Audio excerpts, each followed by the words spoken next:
Dozens of Tulane University graduate students are joining skyrocketing unemployment numbers in Louisiana after the university cuts summer merit fellowships. Devin Bartolotta explains why the university nixed the program and how PhD students plan to make ends meet. This Toyota Matrix may be the only way Dina Lagomorsino pays her bills this summer.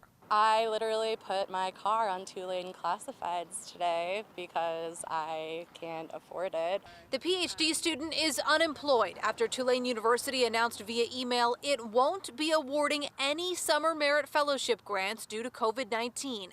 The $5,000 she was hoping would hold her over until her next paycheck fall semester won't be coming. So it's something that has always, been funded for as long as we've been here, and that students look forward to, so that we don't have to worry about outside employment or securing funding. Otherwise, we can really just focus on our research. The university says of the 66 PhD and Masters of Fine Arts students who applied for the competitive grants, about 50 would normally be selected.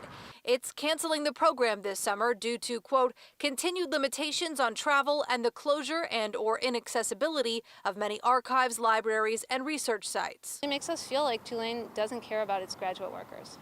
Jesse Channon was counting on a $3,000 writing grant. Graduate students really went above and beyond this last semester in dealing with the pandemic. With little notice, we transitioned all of our classes online. We provided untold numbers of hours of support to undergraduates. And then when the summer comes and we finally have the opportunity to transition back to our own research and our own projects, suddenly there's no funding for that.